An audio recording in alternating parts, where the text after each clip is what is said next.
Hello everyone, welcome to mission SSC CGL.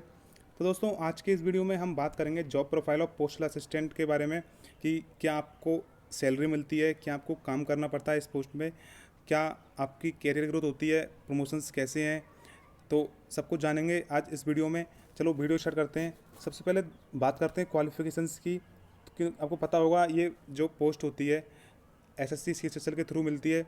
तो SSC CHSL में बैठने के लिए आपकी एज होनी चाहिए 18 से 27। आपकी 12th की एग्ज़ाम पास हुई होनी चाहिए।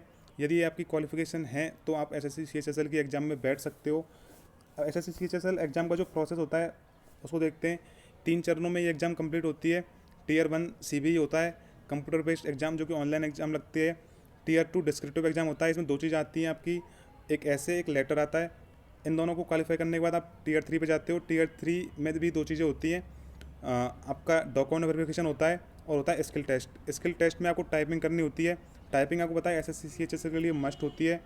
इस पोस्ट के लिए आपको जो स्पीड चाहिए होती है वो डिफरेंट होती है लैंग्वेज में। इट्स अप टू यू कि आप कौन सी लैंग्वेज चूज करते हो। यदि आप हिंदी लेते हो, हिंदी में टाइपिंग करना चाहते हो, तो आपको 30 वर्ड्स पर मिनट की स्पीड चाहिए होती है। और यदि आप लेते हो इंग्लिश तो आपको चाहिए 30 वर्ड्स पर मिनट की। ठीक है, तो ये स्पीड चाहिए होती है। इनको क्वालिफाई करने के बाद यदि आप फाइनल लिस्ट में आपका नाम आता है और इस पोस्ट पे सेलेक्ट हो जाते हो तो देखते हैं आपको काम करना पड़ता है। तो जॉब प्रोफाइल के बारे में बात करते हैं। तो इसका काम होता है mainly disposal of males and maintaining the data. आपको मेल्स का डिस्पोजल करना होता है, डाटा को मेंटेन करना होता है।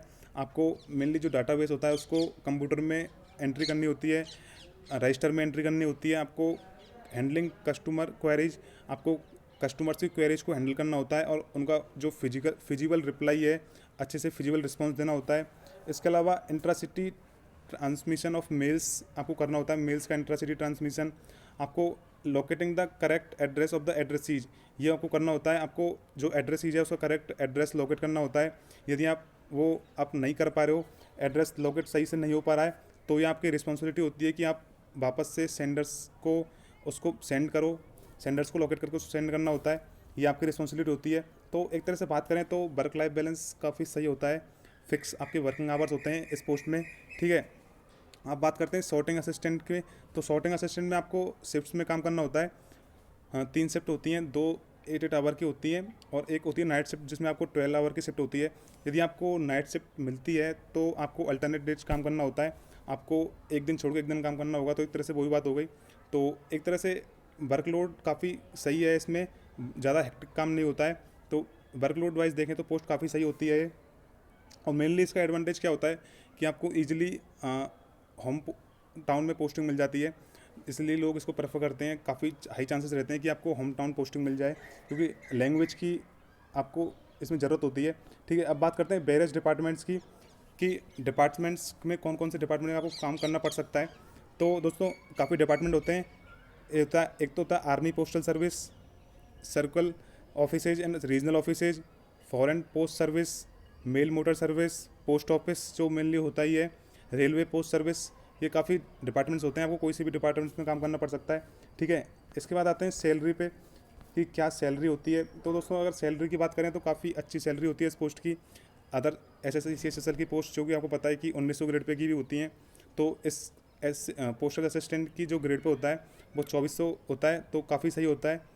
बेसिक पे इसका होता है 25,500। इसके अलावा आपको एचआरए मिलता है, हाउस रेंट अलाउंस। वो डिपेंड करता है आप कौन सी जगह रह रहे हो, XYZ सिटी पे डिपेंड करता है वो। डीए मिलता है आपको, डियरनेस अलाउंस, ट्रांसपोर्ट अलाउंस मिलता है। उसके अलावा भी आपको सीजीएचएस फैसिलिटी वगैरह मिलती है। तो काफ़ी आपको अलाउंस मिलते हैं। तो आपकी अगर नेट सैलरी की बात करें तो अराउंड 32K मिलती है आपको, 32,000 के समथिंग सैलरी मिलती है। तो काफ़ी सही सैलरी होती है। सैलरी वाइज देखें तो पोस्ट काफ़ी बढ़िया होती है। ठीक है, तो सैलरी की बात हो गई। अब जो मेन चीज़ होती है प्रमोशंस कैसे होते हैं।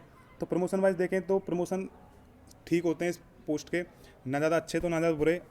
डिपार्टमेंटल एग्जाम आपको क्लियर करनी होती है। ठीक है, तो यदि आप CHSL एग्जाम के थ्रू लगते हो पोस्टल असिस्टेंट या सॉर्टिंग असिस्टेंट, इसके बाद जो आपका पहला प्रमोशन होता है वो होता है supervisor lower selection grade LSG। उसके बाद सेकंड प्रमोशन होता है आपका senior supervisor higher selection grade 2 HSG। और उसके बाद नेक्स्ट प्रमोशन होता है senior supervisor higher selection grade 3। ये आपके प्रमोशन होते हैं। प्रमोशन थोड़ा स्टार्टिंग में टाइम टेकिंग होते हैं, बट आपको डिपार्टमेंटल एग्ज़ाम देते रहना है, जिससे डिपार्टमेंटल एग्ज़ाम यदि आप क्लियर करते हो तो आपके प्रमोशन सही होने लग जाते हैं। ठीक है, ये होता है प्रमोशन वाइज। पोस्ट देखें तो ठीक है, ज़्यादा बेकार भी प्रमोशन नहीं है, ज़्यादा अच्छे भी प्रमोशन नहीं है, आप मॉडरेट मान सकते हो प्रमोशन वाइज। तो वैसे ओवरऑल यदि पोस्ट की बात करें तो काफ़ी बढ़िया पोस्ट है। आप होम पोस्टिंग चाहते हो तो काफ़ी अच्छी है आपके लिए पोस्ट। सीजी रिलेटेड आपको पता है स्किल टेस्ट होने वाला है, तो आप डॉक्यूमेंट एप्लीकेशन में आपको सही से चूज करने के पोस्ट भरनी है। तो आज की इस वीडियो में इतना ही था, और भी यदि आपका कोई डाउट हो तो आप कमेंट सेक्शन में पूछ सकते हो। Thank you.